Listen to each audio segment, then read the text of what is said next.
माताओं बहनों, थोड़ा सा 10 मिनट का समय आपसे लेना चाहेंगे। 10 मिनट के लिए थोड़ा सा ध्यान रखना, एक बनाए के रखना। सर्वप्रथम करुणा के सागर, दया के भंडार तथागत गौतम बुद्ध भगवान को चरणों में नमन करते हुए और बहरों को काम देने वाले, गूंगों को जुबान देने वाले और हमारी माताओं बहनों और हमारे SC/ST OBC समाज को सम्मान देने वाले बौद्ध सत्य भारत रत्न डॉक्टर भीमराव अंबेडकर जी के चरणों में नमन वंदन अभिनंदन करते हुए हम अपनी वाणी की शुरुआत करेंगे। मैं डॉक्टर संदीप कुमार, ग्राम छिलगमा, जिला अध्यक्ष समता सैनिक दल बाराबंकी, उत्तर प्रदेश की पावन धरती से हम आप लोगों के बीच 5 मिनट का समय लेकर थोड़ा सा एक मैसेज, एक संदेश देना चाहेंगे। जैसा कि आपको सभी को पता है कि हमारे 5 दिवसीय बुद्ध विहार उद्घाटन समारोह एवं प्रथम विशाल धम्म ज्ञान वर्षा का 5 दिन से आयोजन चल रहा है और आज अंतिम दिन है, भंडारे का आयोजन है।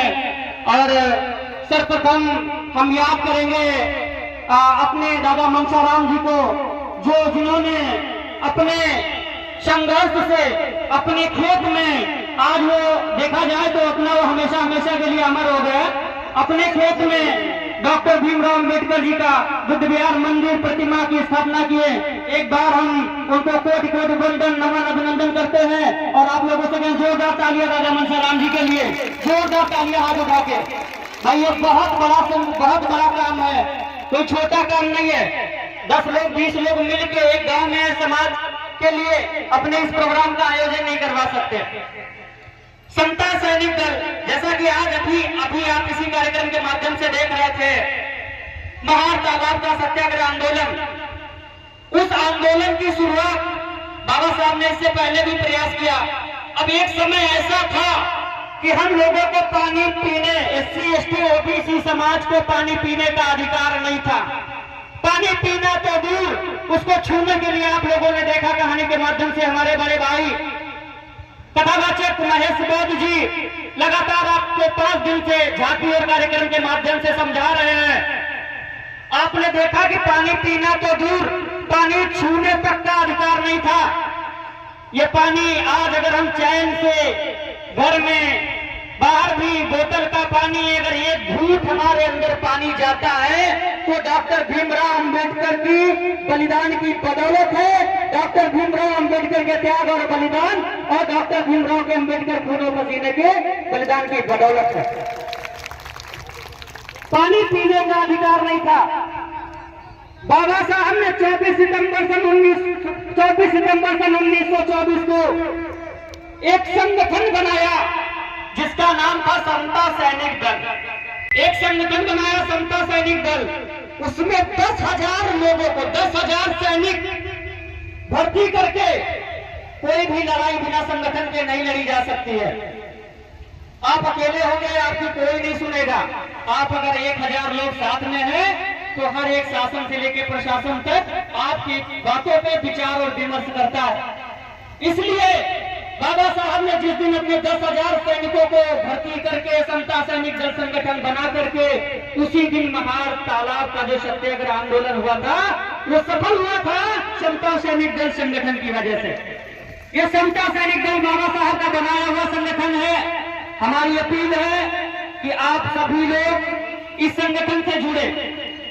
एक बात और, आप लोगों को पता है कि बाबा साहब ने क्या क्या कष्ट नहीं उठाए, कौन कौन से संघर्ष नहीं किए, कौन कौन से संघर्ष बाकी रह गए। आप 5 दिन से लगातार कथा के माध्यम से, कहानी के माध्यम से, इतिहास के माध्यम से लगातार देख रहे हैं, बहुत कष्ट उठाए। आज इतनी गर्मियों में हम देख रहे हैं हमारी माताएं बहनें, हमारे भाई उपस्थित हैं, उनको इतिहास को जानने के लिए उपस्थित हैं, क्योंकि बाबा साहब का कर्ज है मेरे ऊपर। आज हम भी अपना क्लिनिक छोड़ करके यहाँ पे 10 मिनट का समय लेकर के आए हैं। हमारे ऊपर कर्ज है बाबा साहब का, हमारे ऊपर कर्ज है माता रमाबाई के 4-4 बेटों के खून का, हमारे ऊपर कर्ज है माता रमाबाई के 4-4 बेटों के दूध का। अब आप सोचिए कि डॉक्टर भीमराव अंबेडकर बाबा साहब के 4-4 बेटे बिना कफन के चले गए। कितना त्याग और बलिदान किया बाबा साहब ने, किसके लिए? हमारे और आपके लिए, हमारे और आपके लिए। बाबा साहब कहते थे कि ये मिशन जो हम इसको बढ़ा करके यहाँ तक ले आए हैं, हे हमारे SC ST OBC समाज के लोगों, हम आपसे गुजारिश करते हैं, अगर आप इस मिशन को आगे नहीं पहुंचा सकते हैं तो उसी जगह छोड़ देना, लेकिन पीछे मत जाने देना, पीछे मत जाने देना, उसी जगह छोड़ देना। तो हमारी और आपकी सबकी जिम्मेदारी है कि बाबा साहब के मिशन को आगे बढ़ाए। अब आगे बढ़ाने के लिए सबसे श्रेष्ठ एक काम, सबसे श्रेष्ठ एक काम करना पड़ेगा। वो काम क्या है कि हमको अपने आने वाली जनरेशन को, हम जो बीते हुए कल की बात नहीं करेंगे, हम आज की बात नहीं करेंगे, हम आने वाले कल की बात करेंगे। जो हमारे दादा बाबा पिताजी के साथ हुआ उसकी बात नहीं करेंगे, जो मेरे साथ हुआ उसकी बात नहीं करेंगे, हम आने वाले कल की बात करेंगे। आने वाले जो कल, हमारा इतिहास क्या है, हमारा आने वाला कल है क्या? हमारे छोटे मोटे नन्हे मुन्ने बच्चे, ये हमारे कल की जनरेशन, ये हमारा भविष्य है।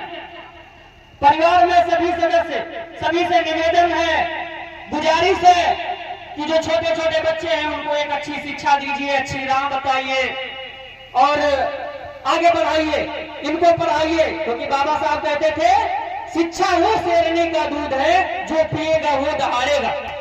यस, शिक्षा वो शेरनी का दूध है कि जो पिएगा वो दहाड़ेगा। अब लेकिन एक समय और एक विडंबना चल रही है देश की कि गरीब आदमी, हमारा समाज अभी भी थोड़ा सा पीछे है, शैक्षिक सामाजिक रूप में नहीं, शैक्षिक रूप में और आर्थिक रूप में। हमारे समाज के अंदर अभी ऐसे लोग नहीं है जिनके पास बहुत सारा पैसा हो, ऐसे भी लोग नहीं है जो बहुत सारे पढ़े लिखे हो। कहीं ऐसा एक आध पंचायत में एक दो लोग ऐसे हैं जो थोड़ा सा आगे बढ़े हैं। इसीलिए हम इस माध्यम से हम एक संदेश देना चाहेंगे सभी को, माताओं को, बहनों को, भाइयों को, कि जो आने वाली हमारी कल की जनरेशन है, आने वाला जो कल का हमारा भविष्य है, हम क्या किए हैं उससे मतलब नहीं, लेकिन आने वाले भविष्य की तरफ एक बार हम ध्यान देंगे। आने वाले बच्चों को हम अच्छी शिक्षा देंगे, एक रोटी कम खाएंगे, पैर में जूता नहीं पहनेंगे। ये एक वचन ले लीजिए कि पैर में जूता नहीं पहनेंगे, जूता चप्पल पहन लेंगे, एक रोटी कम खाएंगे, नमक रोटी खाकर सो जाएंगे, लेकिन अपने बच्चों को जरूर पढ़ाएंगे, अपने बच्चों को जरूर पढ़ाएंगे। अगर हम शिक्षित होंगे तो अपने हक और अधिकार को जानेंगे और हक और अधिकार के लिए हम लड़ सकते हैं। सभी से गुजारिश और निवेदन है, बेटी हो या बेटा, सबको पढ़ाओ। हमारा समाज अभी आज भी शिक्षा के रूप में बहुत पीछे है। ये बात मैं नहीं कह रहा हूं, ये बात आप लोगों को भी पता है। अपने ग्राम पंचायत में ही देख लीजिए या कहीं आसपास भी देख लीजिए।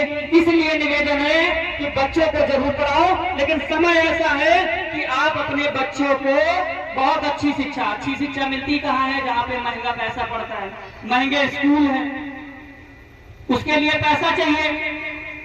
लेकिन फिर भी किसी भी तरह, अब सोचो बाबा साहब ने अपने 4-4 बच्चे बलिदान कर दिए। बाबा साहब ने 4-4 बच्चों को बिना कफन के, बाबा साहब के 4-4 बच्चे दफन हो गए। कितना संघर्ष किया हमारे और आप लोगों के लिए। बाबा साहब का जितना एहसान की दुनिया में कोई अदा ही नहीं कर सकता। लेकिन अब लोग ये भी सोचते हैं कि बाबा साहब, जो कुछ अभी विरोधी लोग हैं वो सोचते हैं कि बाबा साहब मर गए, बाबा साहब मर गए, अब इस दुनिया में नहीं है। लेकिन एक बात आप लोगों को पता है कि बाबा साहब मरे नहीं है, बाबा साहब अभी जिंदा है और बाबा साहब हमेशा जिंदा रहेंगे। बिल्कुल, बाबा साहब का जब तक संविधान में जिंदा है तब तक बाबा साहब जिंदा रहेंगे। बाबा साहब ने अनुच्छेद 51A खंड 51A के अंतर्गत लिखा है कि हम वैज्ञानिक चेतना का प्रचार करें। आज हमारी जेब में ये पेन है, वो बाबा साहब की देन है। जो भी दौलत है वो बाबा साहब की बदौलत है। बाबा साहब ने अनुच्छेद 51 खंड में लिखा है, 51A में, कि वैज्ञानिक चेतना का प्रचार करेंगे। अरे भाई, हम क्या पहन रहे हैं? शर्ट पहन रहे हैं, किसने बनाया? विज्ञान ने। पैंट पहन रहे हैं, सिलाई कैसे हुई? मशीन से। मशीन किसने बनाया? विज्ञान ने। तो आप कथा के माध्यम से, ज्यादा समय नहीं लेंगे, लेकिन कथा के माध्यम से आप लगातार देखते चले आए हैं कि हमको पाखंडवाद से दूर रहना है और वैज्ञानिक चेतना का प्रचार करना है, तभी भारत को हम विश्व गुरु बना सकते हैं और अपने समाज को थोड़ा सा आगे बढ़ा सकते हैं। तो संकल्प लेना है कि हमको अपने मिशन को, बाबा साहब के मिशन को आगे बढ़ाना है। हम इसी बारी के साथ अपनी बारी को विराम देंगे, ज्यादा समय नहीं लेंगे, लेकिन थोड़ा सा 2 मिनट का समय और चाहेंगे। कुछ नारों का उद्घोष करेंगे जिससे थोड़ा आसपास के जो गांव हैं, जहां तक आवाज नहीं जा रही है, ये आपकी जिम्मेदारी है, वहां तक आवाज पहुंचनी चाहिए कि आज हमारे बीच में गांगेपुर में मनसाराम दादाजी ने इतना बड़ा त्याग बलिदान करके अपनी जमीन को डॉक्टर भीमराव अम्बेडकर या अपने महापुरुषों के नाम पे निछावर कर दिया। उनके लिए एक बार पुनः जोरदार तालियां, भाई जोरदार तालियां, कोटि-कोटि नमन करते हैं हम। ऐसे लोगों का नाम तो इतिहास में लिखा ही जाएगा। जब भी इधर से गुजरेंगे एक बार देखेंगे तो मुझे याद हमेशा ही आएगी। जोर से समता सैनिक दल जिंदाबाद जिंदाबाद सैनिक दल जिंदाबाद जिंदाबाद। जोरदार दोनों हाथ उठा के, बस 2 मिनट का समय चाहेंगे, दोनों हाथ उठा के एक बार जोश के साथ में समता सैनिक दल जिंदाबाद जिंदाबाद। बाबा साहब का संगठन है। आज हम और आप अगर पानी पीने का अधिकार है, हम और आप पानी पी रहे हैं, तो इस संगठन की बदौलत बाबा साहब का बनाया हुआ घर है। बाबा साहब ने अपने हाथों से इस संगठन को बनाया था। समता सैनिक दल जिंदाबाद जिंदाबाद। बाबा साहब अमर रहे, बाबा साहब अमर रहे, अमर रहे, अमर रहे, अमर रहे। रमाबाई अमर रहे, रमाबाई अमर रहे, रमाबाई अमर रहे। बोलिए हाथ उठा के, आवाज बहुत कम आ रही पीछे से। माता सावित्रीबाई फुले अमर रहे, अमर रहे। माता सावित्रीबाई फुले अमर रहे, अमर रहे। साहब कांशीराम अमर रहे, अमर रहे। कांशीराम साहब अमर रहे, अमर रहे। कांशीराम साहब अमर रहे, अमर रहे।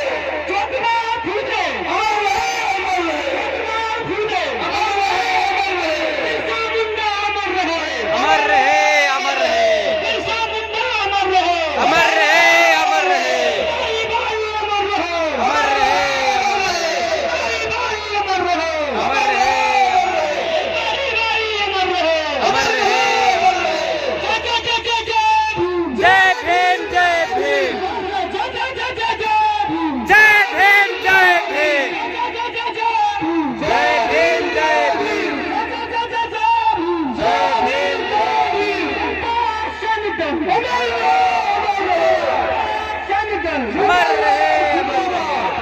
हम अपनी वाणी को विराम देंगे और सभी क्रांतिकारी साथियों को, माताओं को, बहनों को, भाइयों को, पिता को, बुजुर्गों को हम नमन वंदन अभिनंदन करते हैं। सभी को हमारा जय भीम, नमो बुद्धाय।